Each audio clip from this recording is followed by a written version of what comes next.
At BWC, traction application is always a two-person procedure, one of whom must be competent in the traction being applied. For balanced traction, this assumes the patient has already had adhesive traction applied and they are in a Thomas splint. You can see video 1 for application of adhesive traction and video 3 for how to manage a Thomas splint frame.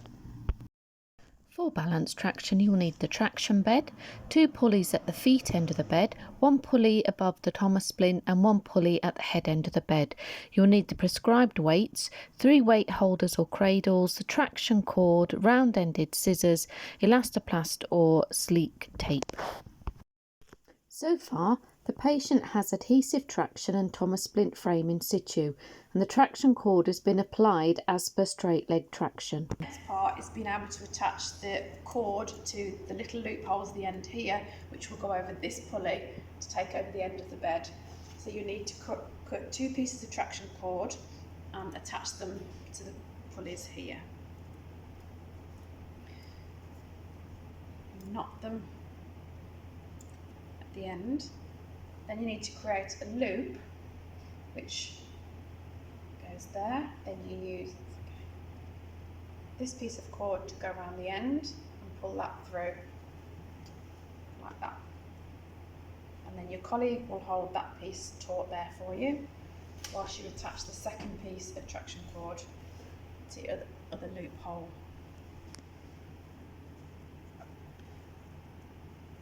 Again, you can just knot that there. This piece of cord then goes through the loophole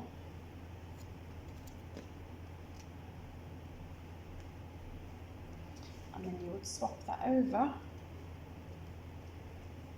to create a pyramid shape there.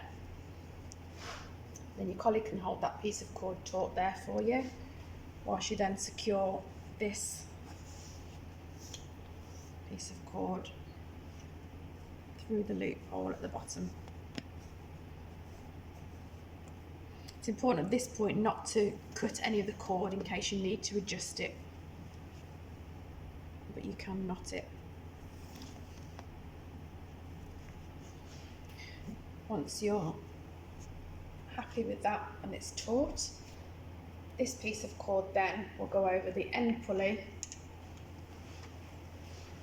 To attach the second pulley, you need to make sure it's fitted correctly on the end and tightened and adjusted so that your pulley is secure, so that once the cord can go over the top pulley, it then is able to be attached to the bottom pulley, which is there when you will add your second cradle.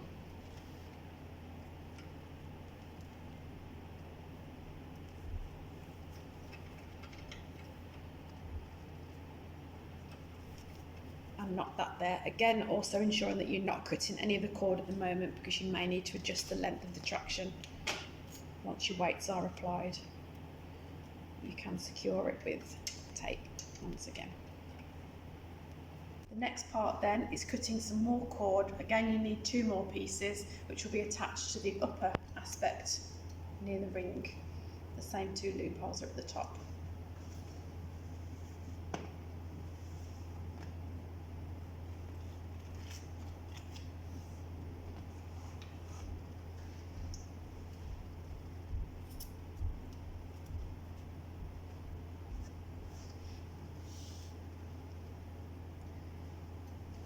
Again, you will put a small knot in the bottom end here.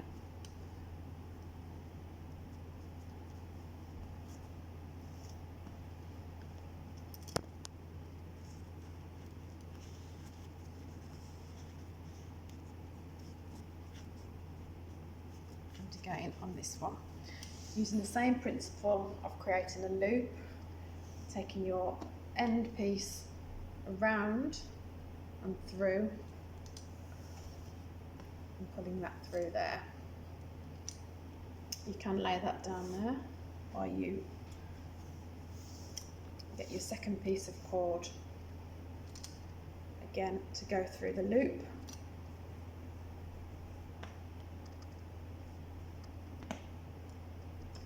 Once you pull that through, you will then pull that down there to create another taut triangle. Once you have your triangle taut and your colleague is pulling up the cord there, you can secure your second knot through the loophole.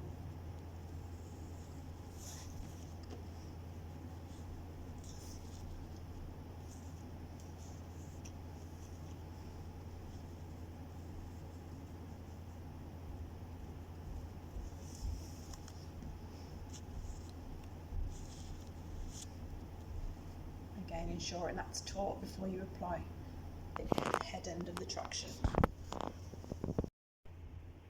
For the last part, you need to make sure that your upper pulley sits above the patient's top half of the femur, where the ring is and where you have tied your cords through the loopholes there. The string then goes over this pulley and goes to the back. Attach the fourth pulley to the head end of the bed, thread the traction cord over the pulley, tie in a weight hold and cradle and secure with tape. Traction weights are usually prescribed by the doctor and are normally calculated on roughly 1 to 2 kilos per age of the child, but ensuring that each end is balanced effectively. Applying the weights are straightforward, so they will fit into the cradle.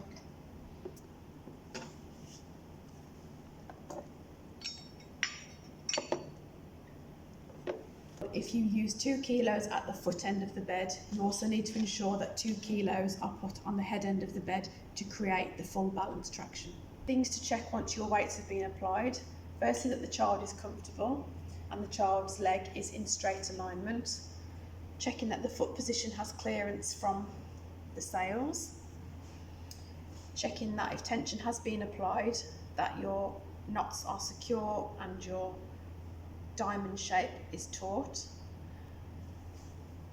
that your triangle shape here is also nice and taut, and any knots are clear from the pulleys, so the pulleys are free and the rope can clearly run through the pulleys without being caught, and that your weights are secure in the holder. The frame also needs to be straight and clear from the groin area to maintain comfort. You should also be able to get the nappy in there if you need, the child is in nappies. The leg also needs to be cleared off the bed, ensuring that no pillows are put under the bed because that reduces the actual traction. As you're aware, the child in the Thomas Splint traction has an outer bandage and an inner bandage. The outer bandages are changed on a daily basis so that you can check the child's skin integrity and any pressure areas, and also ensuring that the neurovascular status is monitored. Day 10 of the fracture is when we would take down the inner bandages. This isn't usually done any earlier, for one, to maintain the stability of the fracture, and also the child normally isn't that mobile within the first few days, so it can actually be maintained. However, you may need to take the inner bandage down if you are concerned about any tissue viability areas, or if the doctors need to review, or you have any concerns, but please escalate that to the nurse in charge or the medical team before you take down the inner bandage.